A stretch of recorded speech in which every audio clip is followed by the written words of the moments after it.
ne sont pas arabes. Le mot Coran n'est pas arabe. C'est un mot syriaque. Ça vient de Keriana.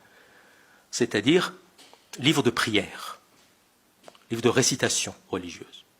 Le mot aya, ça veut dire verset, n'est pas arabe. Le mot soura, ça veut dire sourate, chapitre, n'est pas arabe. Ce sont des mots syriaques, c'est-à-dire la langue des chrétiens d'Orient. Le mot qui veut dire aumône, zakat, le mot qui veut dire prière quotidienne, salat, sont des noms syriaques. Le mot qui va signifier le pèlerinage à la Mecque, hajj, le grand pèlerinage, et le petit pèlerinage, omra, ne sont pas arabes, ce sont des mots hébreux, araméens hébreux. Donc, le Coran, d'après lui-même, appartient à une tradition biblique. Alors, donc la question qui se pose, quelle a été la religion de Mahomet? Donc depuis un siècle et demi, il y a énormément d'études sur cette question-là. Bien sûr, tout le monde a dit, bon, il appartenait à une tradition biblique. Il ne dit pas autre chose lui-même lorsqu'il dit « je continue le message de Moïse et de Jésus ».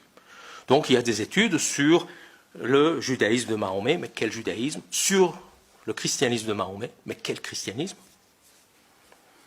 On a parlé des courants. Il s'agit certainement des courants chrétiens non trinitaires, c'est-à-dire non nicéens et non chalcédoniens. Donc c'est un christianisme différent du christianisme orthodoxe, entre guillemets, de Byzance, c'est-à-dire le christianisme catholique. Il ne s'agit pas de ça. Parce que le Coran ne cesse de parler de Jésus. C'est un prophète extrêmement important dans le Coran. Mais à chaque fois que Jésus est nommé, Issa, on dit Ben Mariam, fils de Marie, pour ne pas dire fils de Dieu. N'est-ce pas? Mais il est quand même le Messie, Al-Masih, et il est le Verbe de Dieu, et il est l'Esprit de Dieu, mais il n'est pas le Fils de Dieu. Mais ça n'a rien de coranique. Beaucoup de chrétiens disaient la même chose. Des chrétiens non catholiques, justement, chassés de la Byzance. Et venus soit en Iran, soit en Arabie. Donc il s'agit des nestoriens, des arianistes, des montanistes, des monarchianistes. Tous ces courants chrétiens avaient la même christologie que la christologie coranique. Alors, il y a énormément de discussions.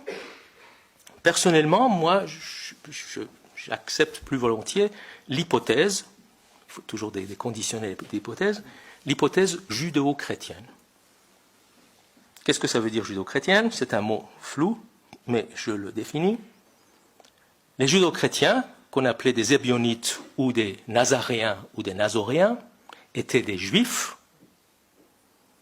qui avaient gardé leurs croyances et leurs pratiques juives, mais qui acceptaient Jésus comme Messie et comme Christ.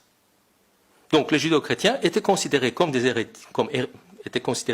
hérétiques aussi bien par les juifs orthodoxes, qui disaient non, ce n'est pas des juifs, s'ils acceptent Jésus, ce n'est pas des juifs, et ils étaient considérés comme hétérodoxes ou hérétiques par des chrétiens, parce qu'ils avaient gardé leurs croyances et leurs pratiques juives. D'ailleurs, la question se pose, pourquoi le Coran appelle les chrétiens les Nasara? Sur la mairie, enfin sur beaucoup de mairies, vous voyez la lettre Noun, n'est-ce pas? C'est-à-dire qui désigne les chrétiens d'Orient, c'est le début du mot Nasara, qui est le mot coranique pour désigner les chrétiens. Mais à l'époque, les chrétiens, on les appelait des Masihiyoun, les gens du Messie, en arabe, ou les Salibiyoun, les gens de la croix. Pourquoi le Coran les appelle des Nasara? C'est peut-être la forme arabisée des Nazaréens.